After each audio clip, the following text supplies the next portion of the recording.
জুলাইয়ের সাথে যদি গাদ্দারি করেন আমার বাপেও আমার বাপ না। যদি আমাদের জীবনই চলে যায়, শহীদদের পরিবারে যদি আবারও গণহত্যা চালানো হয়, ইন্টারিম শুদ্ধ কিন্তু বাংলাদেশে রক্তের বন্যা বয়ে যাবে বললাম। আগামী 36শে জুলাই আমরা যে সচিবালয় ঘেরাও কর্মসূচি দিয়েছি হাজারো ছাত্র জনতাকে নিয়ে, সেখান থেকে এই ইন্টারিম সরকারের আমার ভাইরও চিনি না, আমার বাপেরও চিনি না, পুরো সরকারের বিরুদ্ধে পতনের ডাক দেওয়া হবে। আগামী 3 দিনের মধ্যে সরকারকে বলতে হবে রাষ্ট্রপতির অফিস থেকে হামিদকে ছেড়ে দেওয়ার জন্য কে ফোন দিয়েছে। গতকাল রাত 3টার সময় গণহত্যাকারী ফ্যাসিবাদের রাষ্ট্রপতি হামিদকে পালাতে রাষ্ট্রপতির অফিস থেকে যে এবং যারা সংশ্লিষ্ট ফোন দিয়েছে, ছেড়েছে, আগামী 3 দিনের মধ্যে তাদের নাম সরকারের তরফে স্পষ্ট ঘোষণা করতে হবে। শুধু ঘোষণা করলে হবে না, অনতি বিলম্বে তাদেরকে গ্রেফতার করে বিচারের মুখোমুখি করতে হবে। তাদের পিছনে যদি বিএনপি হোক, জামাত হোক, এনসিপি হোক, সমন্বয়ক হোক, দেশ জুড়ে তোলপাড়। ওয়ালটন ফ্রিজ কিনে আপনিও হয়ে যেতে পারেন মিলেনিয়ার। কোন দল বা ব্যক্তি থেকে তাকে তাদের নামও প্রকাশ করতে হবে। যদি আওয়ামী লীগের ইন্ডিয়ার সাথে বাংলাদেশের সেনাবাহিনী প্রধান কোন ধরনের সেটেলমেন্টে এসে তারপরে হামিদকে বিদেশে পাঠানোর ব্যাপারে পরামর্শ দিয়ে থাকেন, সেটাও আপনাদেরকে প্রকাশ করতে হবে। যদি প্রকাশ না করেন তাহলে হাজারো জুলাই জনতাকে গুলি করে তার লাশের উপর দিয়ে সরকার চালানোর মতো প্রস্তুতি আপনাকে নিতে হবে। কোনো কিছু যদি না হয় তাহলে চূড়ান্তভাবে আগামী 36শে জুলাই আমরা যে সচিবালয় ঘেরাও কর্মসূচি দিয়েছি হাজারো ছাত্র জনতাকে নিয়ে, সেখান থেকে এই ইন্টারিম সরকারের আমার ভাইরও চিনি না, আমার বাপেরও চিনি না, পুরো সরকারের বিরুদ্ধে পতনের ডাক দেওয়া হবে। পুরো সরকার আওয়ামী লীগের বিরুদ্ধে কি বিচার করবেন বলুন। যদি না পারেন আপনাদের সাথে দেখা হবে। চাইলেই 3 দিন পরে সচিবালয় ঘেরাও দিতে পারতাম, দেই নাই, বারবার পারবো না, জান বের হয়ে যাচ্ছে। আর একদিন যাবো সচিবালয়ে, সেই দিন আমরা বাড়ি ফিরবো, আর নইলে এই গাদ্দার সচিবের উপদেষ্টারা বাড়ি ফিরবে। এর মধ্যে আর কোনো যদি কিন্তু থাকবে না। সেই পর্যন্ত সবাইকে আমাদের লড়াইয়ে, আমাদের সংগ্রামে সাথে থাকার জন্য বিশেষভাবে অনুরোধ করছি। ডক্টর ইউনূস সাহেব, আপনি আমাদের ততক্ষণ পর্যন্ত মুরব্বী, ততক্ষণ পর্যন্ত আপনি আমাদের গার্ডিয়ান, যতক্ষণ পর্যন্ত আপনি বাংলাদেশের স্বাধীনতার সার্বভৌমত্বের মানুষ। খুনি আওয়ামী লীগ গণহত্যার ফ্যাসিবাদের বিচার করার প্রশ্নে আপনি কারো সাথে আপোষ না করবেন, ততক্ষণ পর্যন্ত আপনি আমাদের সিপাহ সালার 626 জন ক্যান্টনমেন্ট থেকে কিভাবে পালিয়েছে তার উত্তর সরকারও দেয় নাই, সেনাবাহিনীও দেয় নাই।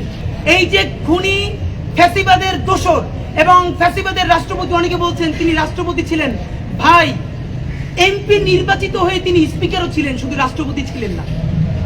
রাষ্ট্রপতি এমপি হয়ে, সংসদ সদস্য হয়ে, স্পিকার হয়ে তারপরে তিনি রাষ্ট্রপতি হয়েছেন। প্রত্যেকটা এই যে মানুষকে গণহত্যা করা হয়েছে, এর লেজিটিমেসি চূড়ান্ত কার হাত ধরে গেছে? যাদেরকে শাহবাগ কিপনার মধ্য দিয়ে ফাঁসি দেওয়া হয়েছে, কার স্বাক্ষরের মধ্য দিয়ে গেছে? তার নামে এখন পর্যন্ত পত্রিকা আজকে রিপোর্ট করেছে, মূলধারা গণমাধ্যম বলেছে তার নামে হত্যা মামলাও আছে। হত্যা মামলা নিয়ে ফ্যাসিবাদের আইকন রাষ্ট্রপতি হামিদ কি করে ছাড়তে পারে ক্ষমতা, বাংলাদেশ ছাড়তে পারে? এখন আজকে নতুন করে বলা হচ্ছে, একটা টেক্সট খুব ভাইরাল হয়েছে, রাষ্ট্রপতির অফিস থেকে নাকি মানে তাকে ছেড়ে দিতে বলা হয়েছে। বাহ, এখন একটা নতুন সিস্টেম, চুপ্পুর উপরে দায় দিয়ে দাও। আমি আপনাদেরকে বলতে চাই, এই বাংলাদেশে চুপ্পু বলতে কোনো কিছু ফাংশনাল নাই। আমাদের আশার বাতিঘর ডক্টর ইউনূস সাহেব সম্ভবত আল জাজিরায় এই যে কিছুদিন আগে বাইরে গেলেন, বনে আসলেন যে এরকম না, এটা জনগণ নিবে। সবই যদি জনগণ করে, প্রত্যেক দিন খেয়ে না খেয়ে 10 মাস ধরে যদি রাস্তায় পড়ে আছি আমরা, তাহলে আপনারা ওখানে করেনটা কি সেটা বলেন। কোন জিনিসটা ছেড়েন ওখানে বসে বলেন, কাটটা ছেড়েন। 10 মাস বসে এখানে বলতে হইতেছে আমাদের একটা চুপ্পুর অপসারণ করাইতে পারি নাই, কিসি মব বলছেন, সংবিধান বাতিল করেন নাই, জুলাইয়ের ঘোষণাপত্র দেন নাই, ফ্যাসিস্ট লীগ নিষিদ্ধ করেন নাই, গণহত্যার বিচারে বলতেছেন জনগণ করবে। আপনার কাজটা কি? না আপনার কাজ কি বলেন? ডজনকে ডজন উপদেষ্টা, প্রধান উপদেষ্টার বিশেষ সহকারী, কিরে ভাই, মানে কি আপনি 5 বছর ক্ষমতায় থাকতে চান? এত উপদেষ্টা আপনার লাগবে কেন? অতি দ্রুত, আমরা চুপ্পুকে চিনি না, কিছুকে চিনি না, ডিবি থেকে নাকি অথবা এসবি থেকে, বিমানবন্দর থেকে বলা হয়েছে হামিদ চলে যাচ্ছে, রাষ্ট্রপতির অফিস থেকে বলা হয়েছে ছেড়ে দেওয়ার জন্য। 3 দিন সময় দিচ্ছি, 3 দিন মানে 3 দিন।